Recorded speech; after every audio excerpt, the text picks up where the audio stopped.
Esse podcast é patrocinado pela KTO. Para acessar, faça via link do Futeboteco, está aqui na descrição e encontre as melhores odds do mercado. Você que é um cara da metodologia, da base, o que você acha que mais atrapalhou o desenvolvimento, por exemplo, da carreira do Neymar? A questão... eu acho que a transferência PSG. Mas você acha que a gente tava falando de pai, você acha que a família dele tem o jeito do pai dele, como ele geriu a carreira dele, você acha que tem algum ruído ali ou não? Algo que possa ter interferido? Vendo de fora, eu acho que assim, a visão da Europa sobre o Neymar demorou para sair do Santos. Eles acreditam nisso. Se o Neymar tivesse ido com 19 anos para a Europa, ele seria um outro jogador. Ele teria feito a transição lá. Isso daí é unanimidade lá. Dentro do staff do Neymar? Não, dentro de clubes europeus. Dentro dos clubes. Clubes europeus acreditam muito nisso. Né? Que se ele tivesse ido, por exemplo, o Real Madrid com 19 anos... Porque pra a carreira dele, em termos do que ele se tornou hoje, que é esse cara extremamente... Ele é a pessoa mais famosa brasileira hoje. Claro. Deve-se muito a esse período maior que ele ficou aqui e ter criado laços com o Brasil. Ele virou ídolo, né? Ele virou ídolo. Eu falo tecnicamente, né? Tecnicamente, para ele, os europeus acreditam que ele deveria ter. Eu acho uma balela. Você acredita? Eu acho uma balela. Eu não acredito nesse tipo de coisa. Mas baseado em quê? Porque é aquele assim... Qual que é a visão que eles têm do atleta brasileiro? É muito bom tecnicamente. É um atleta que tem capacidade de criar jogadas em curtos espaços e de raciocínio muito rápido, mas taticamente são atletas que não performam. Não são atletas que jogam como o futebol hoje pede.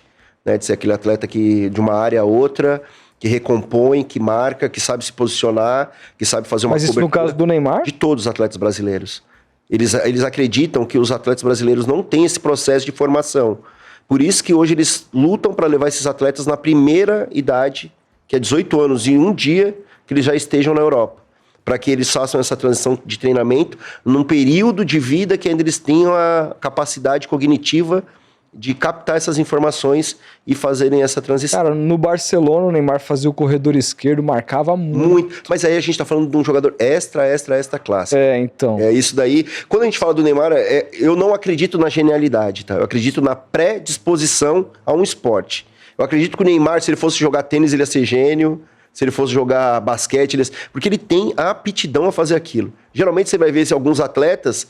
Você vai ver o Michael Jordan, um baita de um jogador de golfe. Né? Você vai ver o outro jogador que jogava muito golfe, é o Bale, né? O Bale lá da Inglaterra. O cara é um jogador de golfe fantástico. Tem vários jogadores, o Ronaldo, o Gabriel Gubela, o Denilson. Dizem que o Ronaldo joga muito bem tênis. Esses caras jogam tênis. O Denilson, o Gabriel, que jogava no Fluminense. Esses caras jogam muito bem tênis. Mas eu acredito na predisposição. E isso daí só não é o dom. Né? O dom, para mim, é uma falácia, é uma mentira. Ele tem a predisposição, só que se aquele talento não é desenvolvido, não vai dar em nada. Por isso que vários atletas ficam pelo caminho. Todo mundo tem um amigo aqui que jogava muita bola. Sim. Só que se o cara não for um cara que tiver disciplina, que o Neymar sempre foi muito disciplinado, gente. Não adianta falar isso dele. Ele foi muito disciplinado durante todo o processo de formação. Ele foi um cara que apanhou muito, que nem cachorro, gente. Não vamos esquecer o que ele apanhava no Brasil. Sim. Ele chegava a tomar mais faltas no Brasil do que uma equipe tomava inteira em um jogo. Ele apanhava muito. O cair dele era uma maneira de que ele encontrou de se defender. Ele apanhou muito. Então, e outra, cara, qualquer atividade humana é repetição. É repetição. Você aquela 10 mil horas, né? E assim, é o que eu trocava ideia quando eu era moleque com meu primo, assim, tipo... Falava, cara, você quer comparar o quanto você joga com o quanto eu jogo? Você tá todo dia na rua jogando futebol, cara. Tua vida é chegar em casa da escola e ir pra rua jogar futebol, fica até a noite jogando. Olha o tanto de horas... E ele virou jogador? Não virou. Tá vendo? Mas, tipo assim, poderia ter virado. Ele tinha qualidade pra isso, assim. Fala, porra, você tá aí o dia inteiro, sua vida é isso, cara. Eu não, vou fazer outras paradas. E no final de semana eu bato uma bolinha. É assim. Aquela ideia do que eu te falei, né, ali no começo. Quando o talento, a vontade e a necessidade encontram oportunidade, o jogador vira. Aí, se o cara só tem o talento, mas o cara não tem vontade, fica difícil. Quando o cara tem talento e vontade, mas ele não tem a necessidade... Tem caso também do cara que não tem o... Não vou usar a palavra dom, já que você não acredita.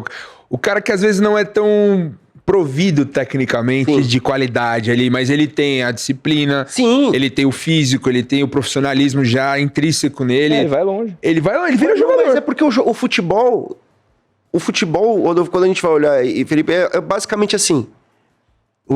A gente sempre fala do craque.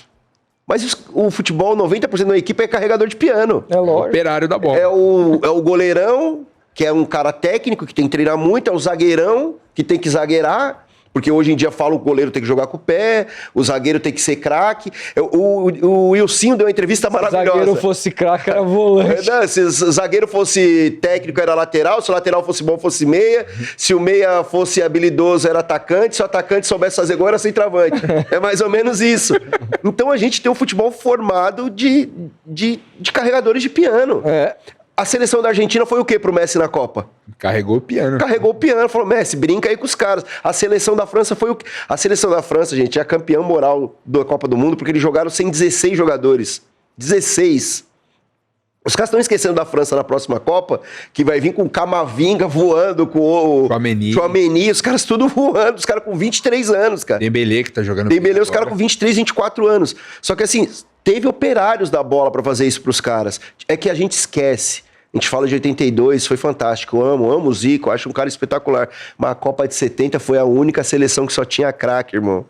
Copa de 70 eram 5 camisa 10 jogando. Exceção da exceção, né? 5 camisa 10. O Clodoaldo jogava com a 5. Meu Deus. Aquela jogada do Clodoaldo contra o Uruguai, se ele jogasse... É o primeiro Dream Team dos esportes mundiais. Foi o primeiro. Aquilo ali não existe. Não existe. Aquilo ali, o que eles fizeram foi brincadeira. 82 era Dream Team também. Dream Team. Não, mas o primeiro foi... Mas não se comparava com 70. Era um timaço. Mas, gente, 70, a gente vai olhar Pelé, Rivelino, Tostão, o Gerson. Nossa. Jairzinho era tudo camisa 10, irmão. Os caras eram tudo mandados, eram os donos dos times. O carregador de piano era o Clodoaldo. O Clodoaldo, um craque, entendeu? O chave brasileiro.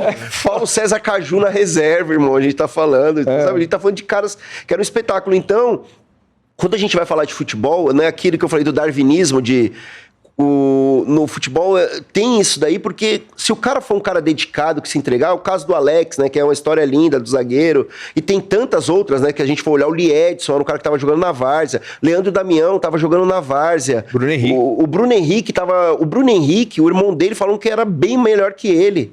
O Bruno Henrique jogou a Copa BH, fez 20 testes no América, no Atlético e no Cruzeiro e nunca passou, entendeu? E o cara foi artilheiro da Copa BH. Foi artilheiro e nenhum time pegou o cara. Então tem vários casos de jogadores que também a gente não pode usar a exceção como regra.